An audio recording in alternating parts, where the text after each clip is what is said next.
Halo guys, balik lagi dengan Efek Anime. Arc sebelumnya diakhiri dengan gagalnya kawanan topi jerami menyelamatkan Robin. Selanjutnya kami akan melanjutkan arc dari Water 7. Arc ini bernama Enies Lobby. Arc ini menceritakan kelompok topi jerami yang menentang pemerintahan demi menyelamatkan Robin. Tapi sebelum kita menuju topik utama, jangan lupa untuk klik tombol subscribe dan juga tombol loncengnya agar selalu mendapatkan update seputar alur cerita anime dari kami. Dan berikut alur cerita One Piece Arc Enies Lobby Part 1 versi Efek Anime. Cerita diawali dari berkumpulnya kawanan topi jerami. Bukan hanya itu saja, Usopp juga ikut dalam menyelamatkan Robin. Namun ia menyamar sebagai Sogeking. Setelahnya, Pauli beserta kelompok topi jerami menyiapkan rencana untuk bisa mencapai markas utama dari Enies Lobby. Kenapa demikian? Karena jika Robin dan Franky sudah masuk ke dalam gerbang keadilan, maka tidak ada cara lagi untuk menyelamatkannya. Di sisi lain, Lucy dan kelompoknya tiba di Enies Lobby. Di sana diperlihatkan kalau Lucy sangat ditakuti para prajurit pemerintahan. Jadi sepertinya kekuatan dari Lucy sangatlah kuat. Lalu mereka membawa Robin dan Franky ke pemimpinnya, yaitu Spandam. Waktu itu Spandam sangat senang karena ia bisa membalaskan dendam kepada Cutty Flame. Selain itu ditunjukkan agen dari CP9 lainnya, di antaranya Fukuro, Jabra, dan Kumadori. Nah, mereka tak kalah kuat dari Lucy dan lainnya. Namun tampaknya mereka memiliki sifat yang aneh. Atas keberhasilan dari Lucy, Spandam memberikan buah iblis kepada Paku dan Khalifa. Tujuannya agar kelompok CP9 menjadi sangat kuat. Cerita beralih lagi ke Luffy, yang mana mereka telah sampai di Enies Lobby. Saat itu mereka sangat terkejut karena pulau itu seperti mengambang, dan di bawahnya layaknya seperti air terjun yang memutar. Menariknya lagi, gerbang keadilan ada di belakang pulau tersebut. Kemudian rencana dimulai, namun di sini Luffy sangat ceroboh, di mana ia langsung menerobos sendirian. Dengan itu Nami sangat marah.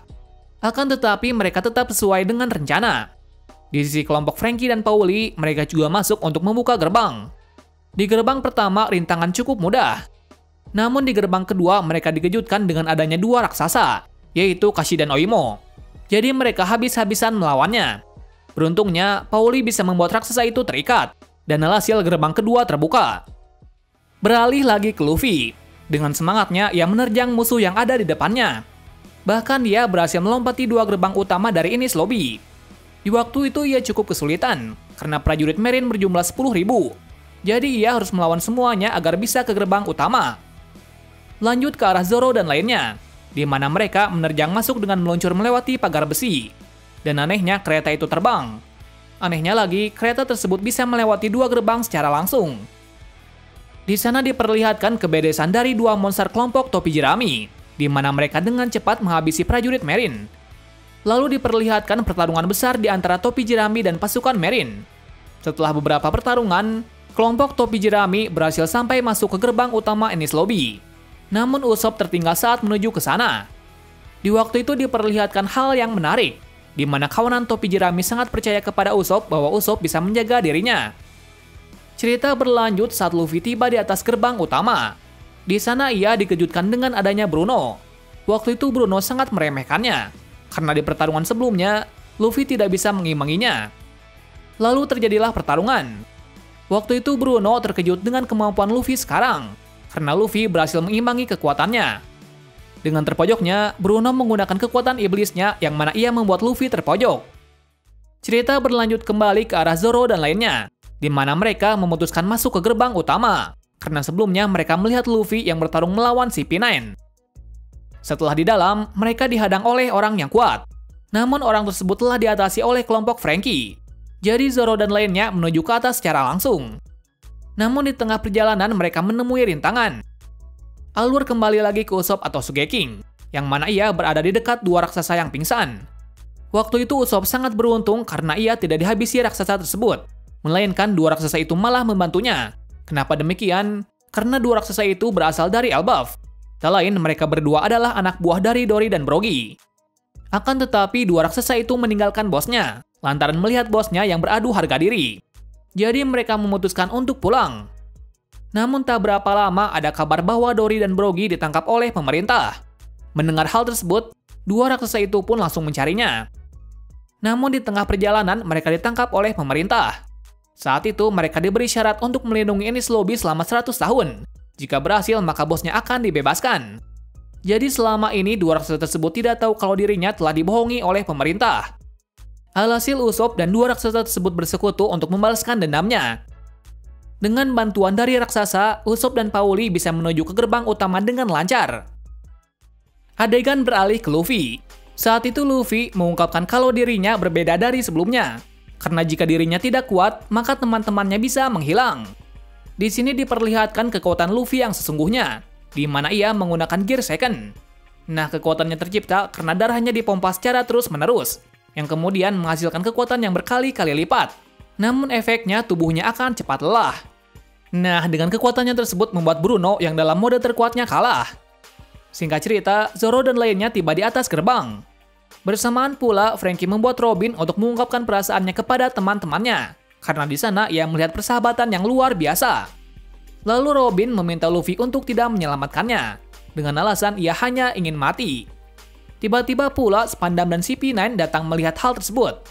Mereka hanya melihat kejadian itu sambil tersenyum. Di sana pula, Spandam menakut-nakuti Robin dengan Buster Call. Nah, hal tersebut membuatnya marah karena Buster Call bisa membuat semuanya menderita. Di saat itu pula, masa lalu dari Robin diperlihatkan, di mana dulunya ia sering dibully oleh teman-temannya. Alasannya karena Robin memiliki kekuatan yang aneh. Selain itu diperlihatkan kalau Robin sangat sedih. Ternyata tidak ada orang tua di dekatnya. Kenapa demikian? Karena ayahnya telah mati sementara ibunya sedang berlayar sebagai arkeolog. Jadi Robin dititipkan kepada bibinya. Di rumah bibinya ia seperti diasingkan. Oleh karena itu membuat luka hatinya semakin parah. Nah, yang bisa membuatnya bersemangat adalah belajar tentang arkeolog. Kebahagiaannya diperlihatkan saat ia ulang tahun, yang mana itu dirayakan di tempat arkeolog. Bersamaan itu pula, ia juga diangkat menjadi arkeolog termuda. Akan tetapi kebahagiaan berlangsung pudar, karena ia mengungkapkan akan memecahkan masalah tentang abad kekosongan. Hal tersebut membuat ketua arkeolog sangat marah, dengan alasan Robin mempelajari hal yang sangat dilarang oleh pemerintah. Dan ternyata pula, pusat arkeolog di Ohara juga diam-diam menelusuri abad kekosongan. Waktu itu ketua arkeolog meminta Robin untuk menghapuskan impiannya. Tujuannya agar tidak ada korban lagi. Atas kejadian itu, ia sangat sedih. Di suatu hari, Robin bertemu dengan raksasa yang terdampar. Raksasa itu bernama Jaguar di Saulo. Waktu itu Saulo menjelaskan tentang dirinya, bahwa dirinya sedang diincar oleh seseorang. Atas kejadian itu, Robin sering bersama dengan raksasa itu. Alasannya, hanya ialah yang bisa mengerti perasaannya. Berkat Saulo, Robin bisa tertawa dengan tulus. Keesokan harinya, Robin masih bersama dengan Saulo. Saat itu Saulo bertanya tentang nama ibunya. Nah, ibu dari Robin bernama Nico Olivia. Mendengar hal tersebut, Saulo sangat terkejut, karena ia bertemu dengan anak Olivia. Lalu ia menceritakan kebenarannya, di mana beberapa bulan yang lalu, Saulo ternyata adalah salah satu dari Admiral. Nah, secara tersengaja, ia menghancurkan kapal bajak laut. Tepatnya, itu adalah kawanan dari Nico Olivia. Nico Olivia adalah ilmuwan terkenal yang bisa meneliti dan membaca poneglyph. Karena hal tersebut dirinya ditahan oleh pemerintah. Waktu itu Saulo meminta pemimpin untuk melepaskannya, karena Olivia merupakan orang yang bisa mengungkap sejarah. Namun di sini para pemimpin menolaknya, karena bisa saja Olivia menggunakan pengetahuannya untuk menghancurkan dunia. Atas perkataan itu ia sangat marah, tapi ia tidak bisa apa-apa. Karena rasa iba, Olivia pun menemuinya. Di sana ia meminta Olivia menjelaskan semua yang ia ketahui. Setelah mendengar penjelasannya, Saulo memutuskan untuk membawa kabur Olivia, karena menurutnya pemerintahan sangat keterlaluan. Mulai dari situ mereka dikejar oleh pemerintahan, dan sampai akhirnya terdampar di Ohara. Setelah mendengar itu, Robin sangat terkejut, karena ibunya akan datang. Lalu Saulo juga mengatakan untuk berlindung, karena para pemerintahan akan menghancurkan Ohara beserta penduduknya. Di lain sisi, ketua arkeolog kedatangan tamu, tepatnya itu adalah ibu Robin. Di sana ia menceritakan untuk pergi dari tempat ini, karena pemerintahan akan menghancurkan Ohara. Tak lama setelah itu datanglah pasukan pemerintah dan CP9. Pasukan itu dipimpin oleh Spendin. Spendin merupakan orang yang kejam, walaupun begitu ia sangat lemah. Di kepanikan tersebut, Olivia mencoba membunuh Spendin, akan tetapi ia tidak berhasil. Lalu Spendin membawa Olivia ke tempat para ilmuwan Ohara yang lainnya, tujuannya untuk mengetahui keterkaitan penelitian poneglyph. Di waktu itu juga pemerintahan menemukan batu poneglyph di dalam markas penelitian. Jadi di sini para pemerintahan akan menggunakan Buster Call untuk membunuh semuanya. Tapi sebelum itu, Robin datang di sana. Ia juga bertemu dengan ibunya. Namun Olivia mengelaknya, dengan alasan ia tidak ingin Robin menjadi kriminal.